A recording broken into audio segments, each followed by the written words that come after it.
Hello everyone, today I won't be playing a video game with you guys. If you've liked our fan page, you know that I bought a Gundam model kit recently. This is the Hi-Fi Gundam version car. For now, this is the latest MG model kit. Today I want to share some easy tips to make your skills seem more professional.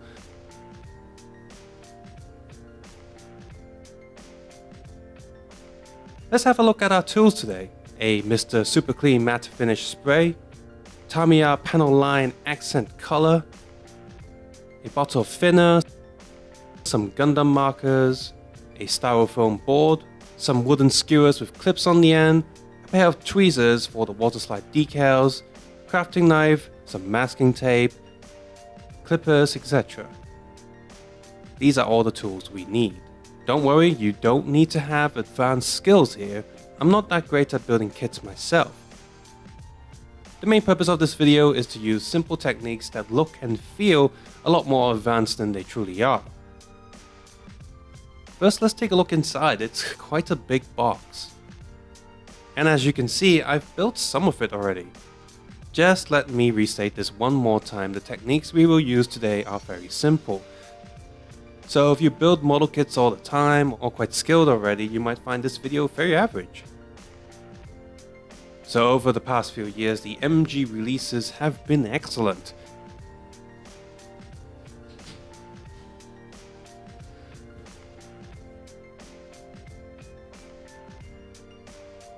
As for the colors, this Hi-Vi Gundam uses purple. Now I personally prefer the Mr. Color number 14 blue that's in my hands right now, but I'm feeling a bit too lazy today to bring out the airbrush. So I'll be leaving the purple color of the kit alone.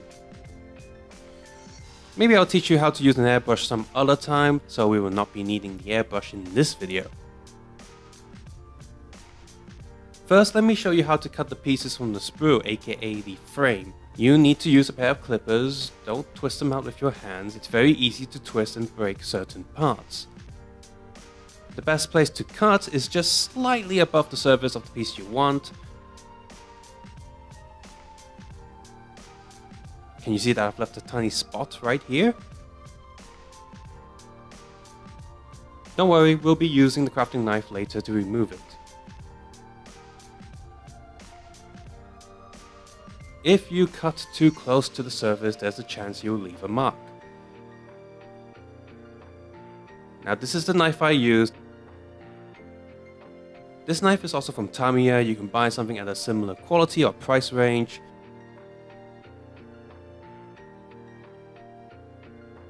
And kids, be careful and don't cut your fingers. Just copy what I'm doing here and scrape away the excess plastic.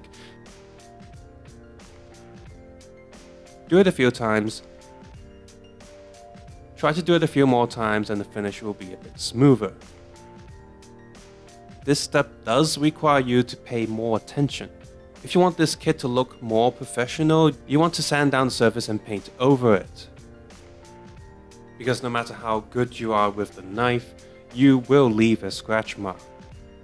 Now normally you would spray paint the kit anyway, but today we're sticking to simple techniques.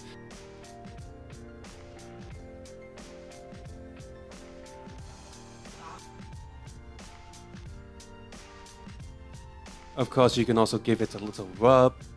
Here I'm using a 1000 grit sandpaper that you can buy from local hardware stores. Next, I will show you how to intensify the details of the piece. I'm going to use these Tamiya Panel Line Accent colors. You can find these at most model kit stores or crafting stores. I have a bottle of black and a bottle of grey. I use the black for dark colored plastics, then I use the grey for white pieces of plastic. Panel lining model kits will allow the details to pop, and the kit will look more three-dimensional.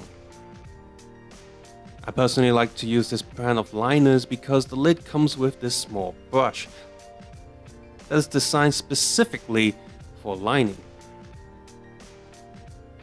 This is quite easy. All you need to do is find the line you want and then gently poke it with the brush.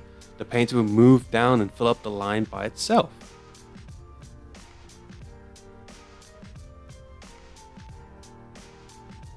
Just a simple step like this will already elevate your model kit to the next level.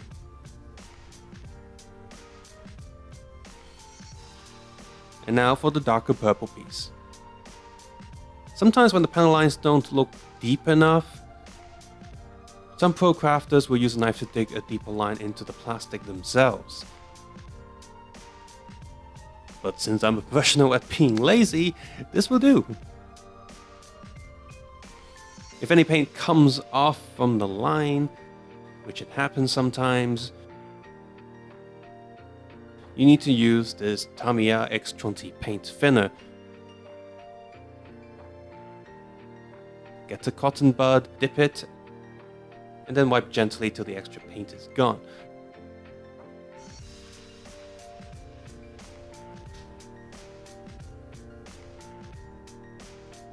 Be careful and wipe around the area, and the paint inside the grooves should stay untouched.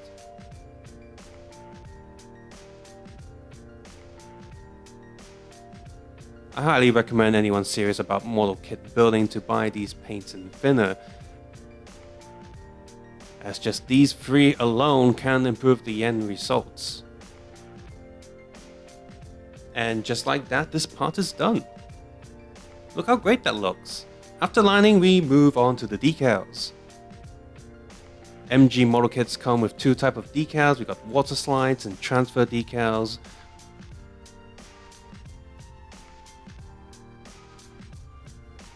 With the water slides, cut out the piece you want.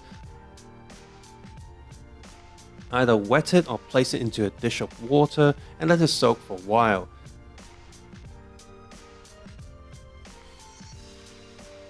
I'm Ellie. Hi everyone, my name is... But the techniques required are fair. Now again, I am quite lazy. I really should be using the tweezers next to my hand. That would make it much easier to control the position of the decal. Simple.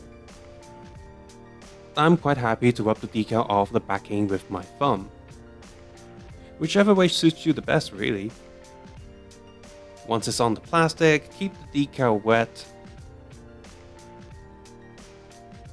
This will allow you to reposition it until you're satisfied. You can see here that I've moved the decal a few times myself. And when you're happy with it, just let it dry. Next, we'll use this Mr. Super Clean matte finish. After you apply this matte finish, the kit will lose its plasticky colors and will look more realistic. These skewers here with the clips on the end can be bought at most crafting stores, and we often don't need to remove. We'll be using these to hold the pieces when we spray them, be it colors or the finish. Now I don't need to spray the inside, so I'll clip the skewers right here.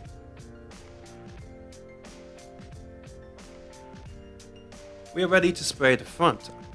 I'm going to spray the matte finish on this shield. Looking here, the left piece has been sprayed with the matte finish with some putty. As you can see, the piece on the right looks a bit more shiny and plasticky.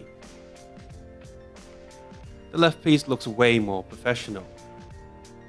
Now MG's quality is quite good these days. The colors are split very well between the plastic pieces. More often than not, you really don't need to spray or paint the kits. If you're not a professional, like me, the matte finish looks great and is already very satisfying. This can save you a lot of time since just building a single MG kit already takes forever. Now sometimes I will also use these Gundam markers, or you can use Gundam branded paints. Aside from just drawing onto the kit with these markers, it's acceptable. This will do lining. After a while, when the water slide decals,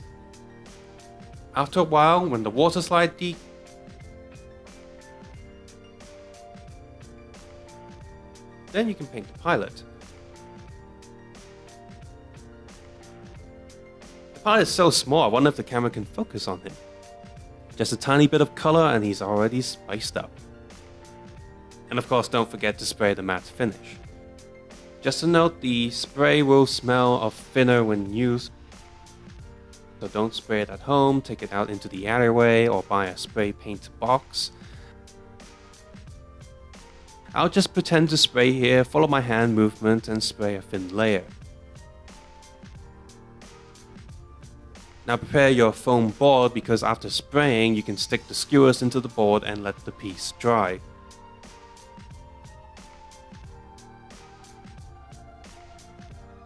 As you can see, I really like the Hy-Vee Gundam. This is a 1:35 scale model kit of the head. It can even light up, it's really cool. That's about it for today's tutorial. And these are the pieces I have completed so far. Once I have completed the model kit, I will upload the photos to our fan page. Now how easy was that? I hope all of our fans can make their kits look more professional now after watching this video, so don't forget to give us a like. Thank you, bye bye.